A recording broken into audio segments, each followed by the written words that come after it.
అందరికీ నమస్కారం. మా సమీక్షా పర్వం ఛానల్కు మీకు అందరికీ మరొకసారి హార్దికమైన సుస్వాగతం.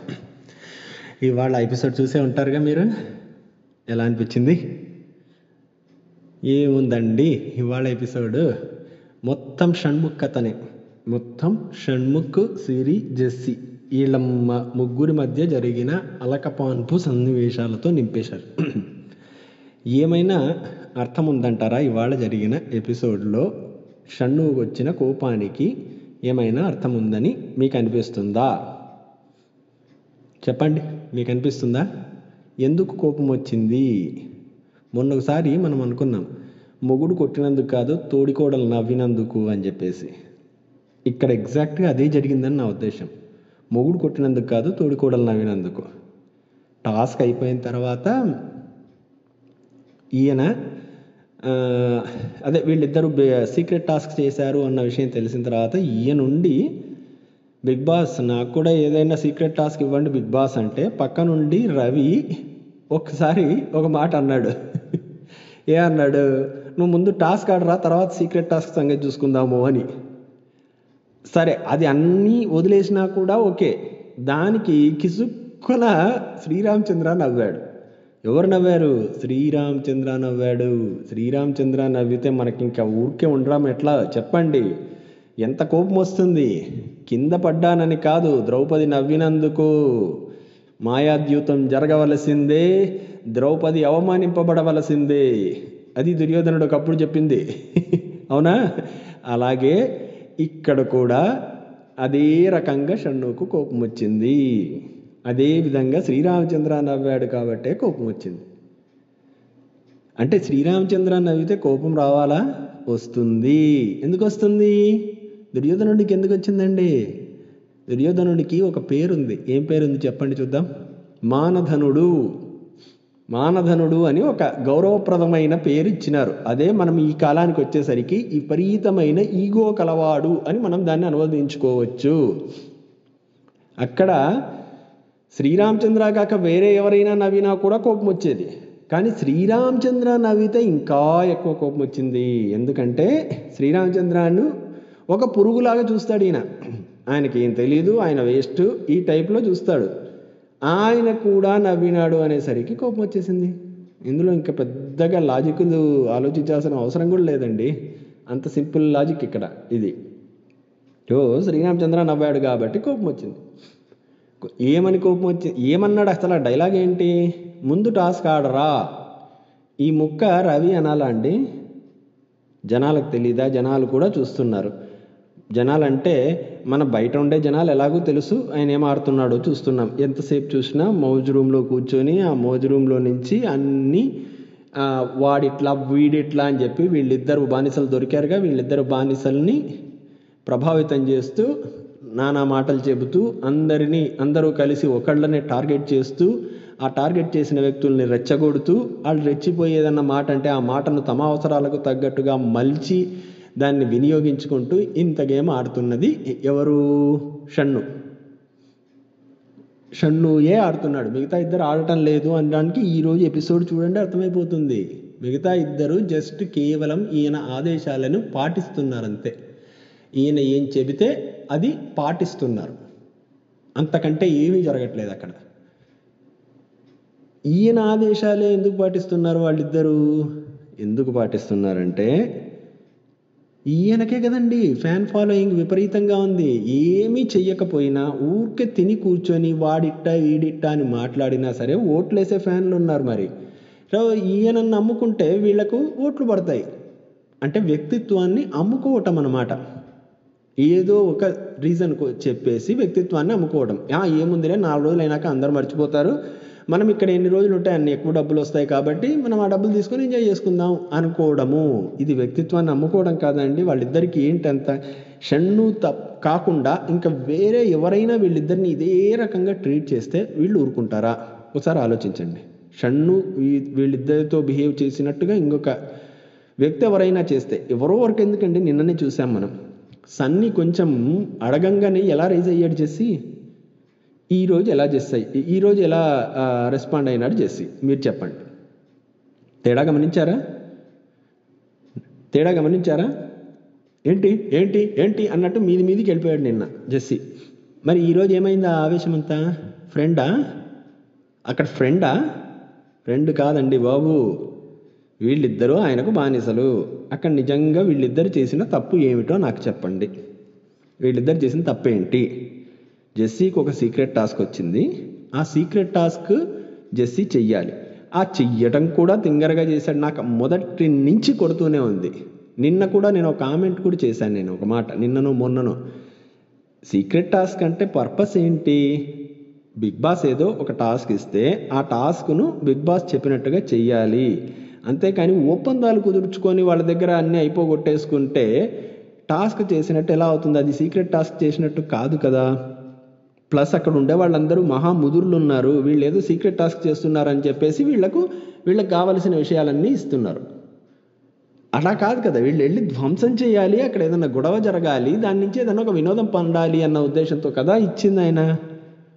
అది పక్కన పెట్టేసి ఒప్పందాలు కుదిరి చేసుకొని సింపుల్గా మీకు లాస్ట్లో తెలుస్తుందిలే అంటే ఇంకా టాస్క్ ఉన్నట్టే అందరికీ అర్థమైపోతుంది కదా ఈజీగా. కాబట్టి వీళ్ళని డిస్క్వాలిఫై చేశాడు. ఇందులో అస్సలు తప్పే లేని వ్యక్తి ఎవరంటే సిరి.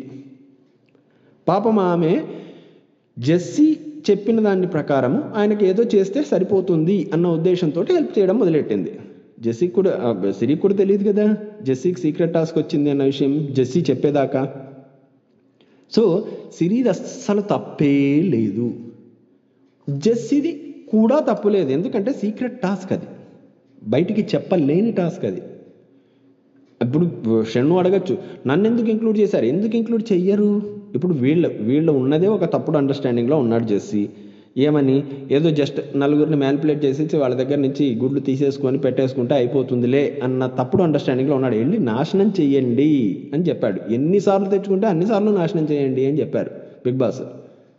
అది పక్కన పెట్టేసి ఈయన ఒప్పందం కుదుర్చుకున్నాడు. అది జెస్సీ చేసిన మొట్టమొదటి తప్పు. అలా ఒప్పందం కుదుర్చుకోవాలంటే జెస్సీకి మొట్టమొదట గుర్తొచ్చే పేరు షన్నుయే. సింపుల్గా ఇచ్చేస్తాడు, ఫ్రెండ్షిప్ ఉంది కదా అన్న ఉద్దేశంతో వెళ్ళాడు. సో ఆయన అర్థం చేసుకోవడం తప్పు అనుకుంటే షన్ను దగ్గరికి వెళ్ళడం తప్పు కానే కాదు. షన్ను దగ్గరికి వెళ్ళి ఇలా చేస్తున్నాము, లాస్ట్లో నువ్వే హ్యాపీగా ఫీల్ అవుతావు అని చెప్పడము అనేది తప్పు కానే కాదండి.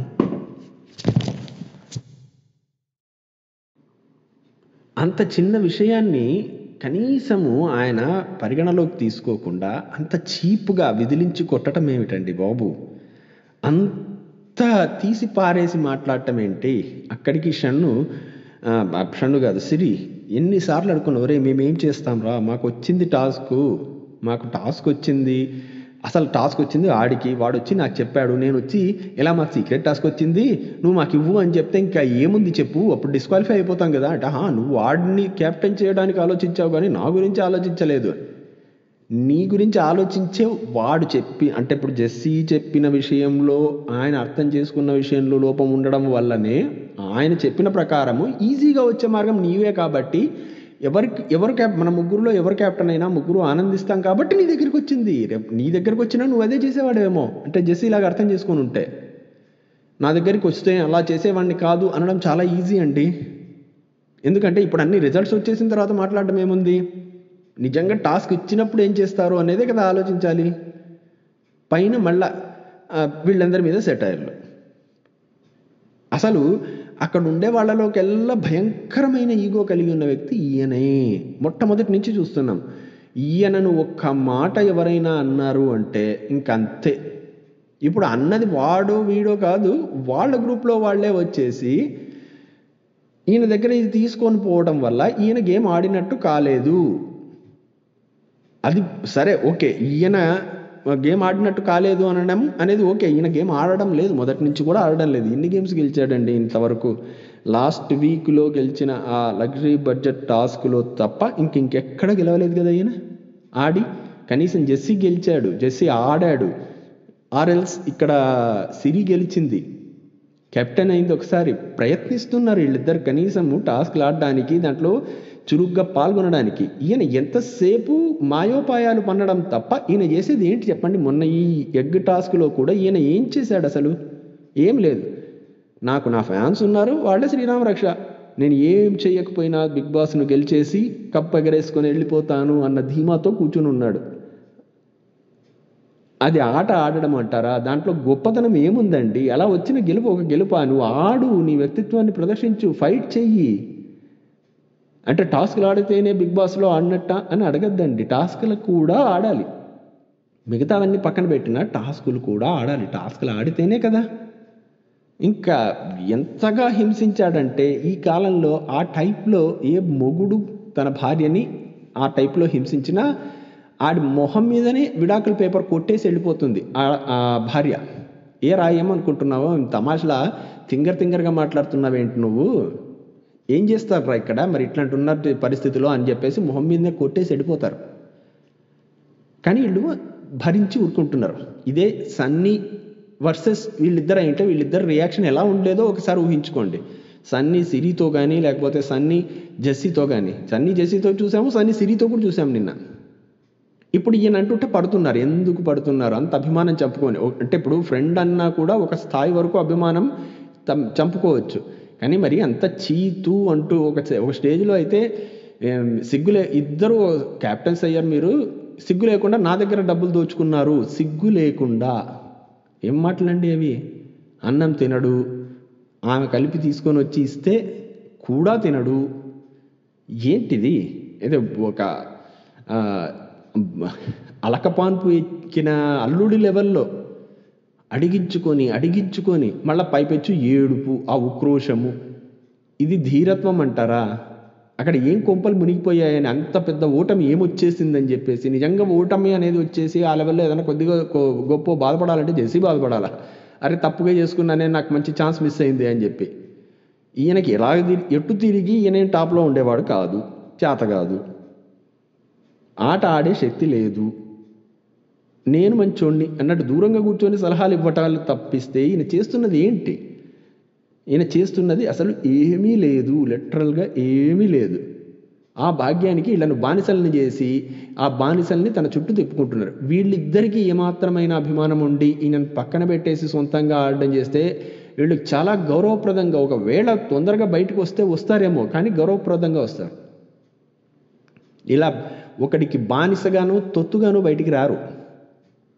ఇప్పుడు గ్రూప్ కట్టి ఆడటము అనేది సన్నీ కూడా చేస్తున్నాడు, మానస్ కూడా చేస్తున్నారు. ఇప్పుడు సన్నీ మానసులు అలాగే ఉంటున్నారా? ఇప్పుడు గేమ్ వాడు ఆడుతున్నాడు కదా. ఇదేందండి ఇది అసలు ఆయన ఏం ఎక్స్పెక్ట్ చేస్తున్నాడు అనేది కూడా నాకు అర్థం కావట్లేదు. నువ్వు వెళ్ళిపోరా అని చెప్పేసి అన్నిసార్లు కసురుకోవటం టూ మచ్ అండి, అసలు టూ మచ్. ఇంకా ఇవాళ లోబో వెనక్కి వచ్చి రకరకాల కథలు చెప్పాడు. ఆయనకు 2 ఎగ్స్ ఇచ్చారు, ఒక గోల్డెన్ ఎగ్ ఇచ్చారు, తర్వాత ఒక బ్లాక్ ఎగ్ ఇచ్చారు. ఆల్రెడీ కెప్టెన్సీ టాస్క్ కంటెండర్స్కు లో నుంచి ఒకరిని డిస్క్వాలిఫై చేయొచ్చు లోబో. ఇంకా క్యాప్టెన్గా ఎన్నిక కాని ఎవరికైనా ఒక గోల్డెన్ ఎగ్ ఇచ్చి వాళ్ళను క్యాప్టెన్సీ పోటీదారుడిగా చెయ్యవచ్చు. సో లోబో ఏం చేశాడంటే శ్రీరామచంద్రను కెప్టెన్సీ పోటీదారుగా పక్కకు తప్పించాడు. ఎందుకు అంటే శ్రీరామచంద్ర వచ్చేసి ఆల్రెడీ ఒకసారి క్యాప్టెన్ అయ్యాడు కాబట్టి. తర్వాత కాజల్కు గోల్డెన్ ఎగ్ ఇచ్చాడు. కాజల్కు గోల్డెన్ ఎగ్ ఇవ్వడం వల్ల కాజల్ చాలా సంబరపడిపోయింది, ఆనందపడిపోయింది. ఇంకా దాని తర్వాత ఇంకా ఈయన ఏదో నేను బయటికి వెళ్ళాను, బయట తిరిగానని ఏదో చెప్పడానికి ప్రయత్నించాడు. కానీ అక్కడ ఉండే వాళ్ళందరికీ తెలుసు ఈయన సీక్రెట్ రూమ్లో ఉన్నాడు అని చెప్పేసి. సో మొత్తం మీద అంత ఆనందంగా ఈయనకు స్వాగతం చెప్పారు. ఎక్సెప్ట్ ఈ ముగ్గురు మాత్రం ఈయన వచ్చినా అక్కడ బయట అంత హంగామా జరుగుతున్నా అక్కడ కూర్చొని ఈయన తిడుతుంటే పడుతూ ఉన్నారు. షణ్ముఖ్ తిడుతూ ఉంటే వీళ్ళిద్దరు జెస్సీ అండ్ ఇది ఒక స్టేజ్లో అయితే జెస్సీని కసురుకున్నాడు. వెళ్ళండి ఇక్కడి నుంచి, వెళ్ళండి, ఇక్కడ ఉండొద్దండి, నువ్వు రావద్దు, అసలు నీ మొహం చూపించొద్దు. నిన్న సన్నీ ఎంత మాటలు మాట్లాడినాడా? అలా అన్నాడా ఏమన్నా? జెస్సీ ఎంత రెచ్చిపోయాడు? ఏమైపోయింది ఆ కోపం అంతా? ఏమైపోయింది ఆ అభిమానం అంతా? అంతేనండి, అంతే. ఆ వ్యక్తిత్వాన్ని అమ్ముకొనేస్తే ఇలాగే ఉంటుంది. రాంగ్ పర్సన్స్ను నమ్ముకున్నా కూడా ఇలాగే ఉంటుంది. రాంగ్ పర్సన్ ఏదో ఒక కారణానికి వ్యక్తిత్వాన్ని ఎప్పుడు అమ్ముకోవద్దండి. మీ వ్యక్తిత్వం మీదే. ఒకరు డిసైడ్ చేస్తే అవ్వదు. ఇప్పుడు ఈయనైనా సరే రవి పనికి నువ్వు టాస్క్ చేయట్లేదు, నువ్వు పనికిరావు అన్నంత మాత్రాన ఈయన పనికిరానోడు అయిపోతాడని ఈయన అనుకుంటుంటే అంతకంటే మూర్ఖత్వం ఇంకోటి లేదు. చూసే జనాలు ఉన్నారు కదా, నువ్వు చేస్తున్నావా లేదా తెలుస్తుంది కదా. కోర్స్ జనాల్లో కూడా అభిప్రాయం ఉంది, ఇది కాదనడం లేదు. నేను జనాలు కూడా చూసింది ఈయన ఏం ఆడడం లేదని. జనాల వరకు కూడా వద్దండి, ఆయనకు కూడా తెలుసు కాబట్టే అంత హర్ట్ అయ్యాడు. ఏమీ చెయ్యట్లేదు అన్న విషయం ఆయనకు కూడా తెలుసు. అది ఎవరూ గమనించట్లేదు అనుకున్నారు, గమనిస్తున్నారని తెలియంగానే ఎక్కడ లేని నీరసం వచ్చేసింది. ఆ నీరసం నుంచి ఉక్రోషము, బాధ అన్నీ వచ్చేసినాయి. అందుకని ఇది గొడవ, అది జరిగింది అక్కడ. ఇంకా దాని తర్వాత ఇంకా ఈరోజు ఏం పెద్దగా ఎక్కువ కాంటెంట్ లేదా, మొత్తం కాంటెంట్ అంతా వీళ్ళ ముగ్గురితోటే నిండిపోయింది. మధ్యలో ప్రియా వెళ్ళి కాస్త సన్నీని చల్లబరిచే ప్రయత్నం చేసింది. అదేంటో మరి నిజంగా అది ఏం నమ్మాలనో తెలియదు. ఆయన ప్లేట్లో ఈమె అన్నం తినిందంట, ఆయన ప్లేట్ కడగదంట. ఆయన ఒకవేళ కెప్టెన్ అయితే ఈమె రేషన్ మేనేజర్ అవుతుందంట. ఈ టైప్లో ఆయనని ఏదో ఇది చేస్తుంటే ఆయన చిన్న పని చేశాడు. అన్నం పెట్టారు కదా, అన్నం తినొచ్చు కదా, నన్ను ఎందుకు తింటున్నారు మీరు అన్నట్టుగా ఆమెను పేరు పెట్టి అనలేదు, కానీ ఆ మీనింగ్ ఏమో డైరెక్ట్ అంతే, నీకు పెట్టిన అన్నం తిను తల్లి, నా బుర్ర తినద్దు అన్నట్టుగా. సో అది వాళ్ళిద్దరి మధ్య జరిగింది. కాకపోతే ఇక్కడ ఈవిడిని నమ్మడానికి లేదండి. ఆయన Sunny is doing a good job. ఆయన అక్కడ అసలు నమ్మకుండా పక్కన పెట్టి మంచి పని చేస్తున్నాడు అక్కడ. సో అదొకటి జరిగింది. సో ఇంకంతే, ఇవాళ జరిగింది ఏం పెద్దగా ఏం లేదు. వీళ్ళ ముగ్గురు ఏడుపులు తప్పిస్తే ఇంకేం లేవు. ఈరోజు తెలిసిన విషయం ఏమి అంటే షన్ను ఈజ్ చాలా చాలా చాలా ఈగోయిస్టిక్ అని మరొక్కసారి రుజువు చేసుకున్నాడు. అంతా భరించలేకపోవడం అనేది మంచి పద్ధతి కాదండి బాబు. అక్కడ ఏం కొంపలు మునిగిపోలేదు, ఏమీ జరిగిపోలేదు. ముగ్గురు ఉంటారు వచ్చే వారం కూడా. ఈ వారం కాకపోతే వచ్చే వారమైనా వస్తుంది కదా ఛాన్స్. అంత చిన్న విషయానికి తీసుకుంటే ఈజీగా తీసుకోగలిగే ఆ విషయానికి అంత రచ్చ చేసి అంత గొడవ చేశాడు. సో అది తప్ప ఈరోజు జరిగిన ఎపిసోడ్లో కాంటెంట్ అంటూ పెద్దగా ఏమీ లేదు. సో మళ్ళీ రేపు ఉంటుంది క్యాప్టెన్సీ కంటెండర్స్ టాస్క్. రేపు ఎవరు క్యాప్టెన్ అవుతారో తెలుస్తుంది. దానితో పాటు వర్స్ట్ పర్ఫార్మెన్స్ ఎవరిది అనేది కూడా రేపు డిసైడ్ అవుతుంది. సో రేపు కాస్త వేడివేడిగా ఉండే అవకాశం ఉంది కాబట్టి రేపు కాసేపు ఎక్కువసేపు మాట్లాడుకుందాం. ఈరోజు కాంటెంట్ లేని రోజు కూడా గంటలు మాట్లాడడానికి ఏమని చెప్పండి. సో అందుకని రివ్యూ ఈరోజు తొందరగా ముగిస్తున్నాను. మీకు కానీ మా విశ్లేషణ నచ్చుతూ ఉన్నట్టయితే మరి మా ఛానల్కు సబ్స్క్రైబ్ చేసుకోండి, మా వీడియోని లైక్ చేయండి. మా అభిప్రాయాలతో మీకు ఏమైనా విభేదాలు ఉంటే మీ అభిప్రాయాలను కామెంట్ల రూపంలో తెలియజేయండి. రేపటి వీడియోలో మళ్ళీ మిమ్మల్ని కలుసుకునేదాకా స్టే ట్యూన్డ్ టు సమీక్షా పర్వం.